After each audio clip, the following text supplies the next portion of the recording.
Mr. President, 2 years ago, I spoke to a gathering of Friends of Israel. At the time, I was working to advance pro-Israel legislation to combat the BDS movement. This is a far-left effort to create worldwide anti-Israel boycotts. I was struck at the time by the opposition to the bill from the far left, and I said Democrats had to stand up to the growing chorus of anti-Israel voices in their own ranks, or we'd all come to regret it. Well, fast forward to today. Our friends in Israel are now in their second week of a difficult counterterrorism campaign. They're responding to unprovoked rocket attacks raining down on their people. Predictably, the radical fringe has leapt to excuse the acts of terror and, of course, blame Israel as usual. But now, disproportionate pressure is not only being placed on Israel by far-left activists, now sitting members of Congress are actually joining in. One Democratic House member has lately called Israel an apartheid state. Another said it's guilty of terrorist acts. For a long time, Republicans and Democrats have stood together in standing with Israel.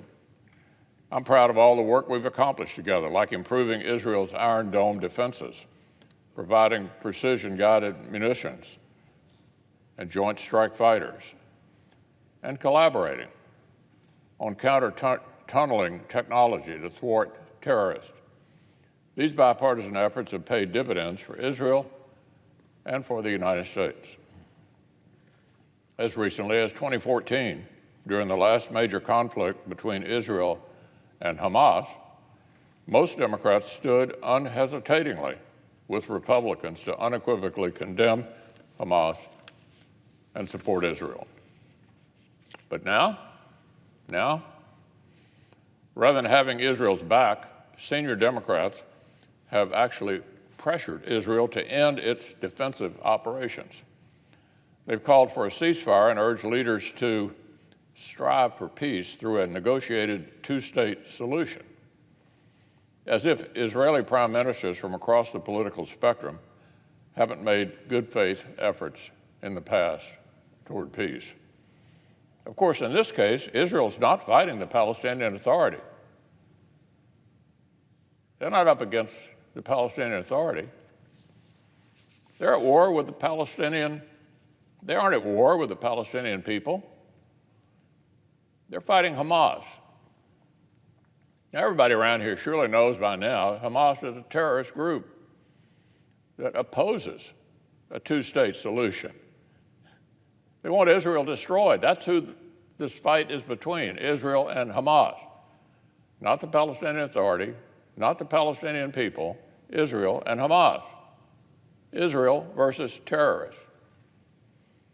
So let's just dispense with this both sides nonsense.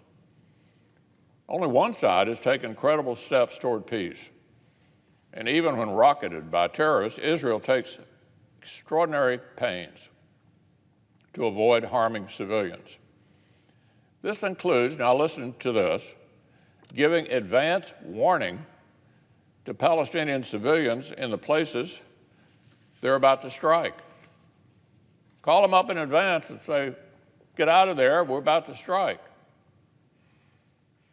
Frankly, Israel's taking more care to protect Palestinian civilians than Hamas is, which intentionally hides behind innocent people in violation of the laws of war and then exploit their deaths to advance the cause.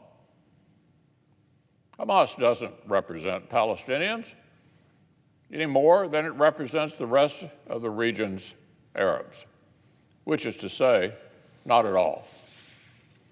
For decades, administrations mistakenly assumed the road to Middle East peace led through agreement between Israel and the Palestinians, that nothing else could be addressed until this was resolved. In reality, the previous administration facilitated the Abraham Accords, an historic step that helped Israel normalize relations with majority Muslim countries like the United Arab Emirates, Bahrain, and Sudan. Morocco normalized its relationship as well. This is progress toward peace based on shared geopolitical and economic interests. And it came in spite of intransigence from leaders in Gaza. But now the Biden administration wants to deny this historic progress. A few days ago, the president's spokeswoman argued incredibly that with respect to the prior administration, quote, "We don't think they did anything constructive, really, regarding the longstanding conflict in the Middle East." Really? Recognition between Israel and 4 Arab countries is not progress? Give me a break. Now, as Israel battles terrorists, the Democratic chairman of the House Foreign Affairs Committee indicated this week he might try to obstruct the supply of precision technologies that help Israel avoid civilian casualties. How does that make sense? And remember, Chairman Meeks only chairs the Foreign Affairs Committee because the far left primaried the previous chairman, a staunch Democrat supporter of Israel, right out of his seat in Congress. You can see where the far left is trending. This effort to block arms sales is basically the same play that some Democrats ran with Saudi Arabia and the Iran-backed Houthis in Yemen.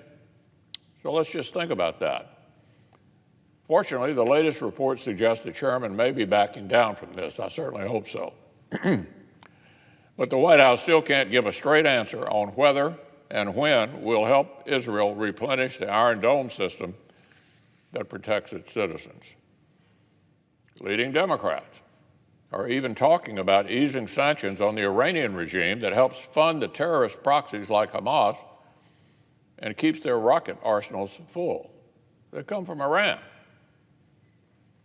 And the administration still proposes to cut our own U.S. defense funding after inflation. So listen, Israel's enemies are watching. Make no mistake, not just Hamas, but Hezbollah and Iran's Islamic Revolutionary Guard Corps. We cannot send the signal that terrorist attacks on American allies will be met with mealy-mouthed attempts to blame both sides.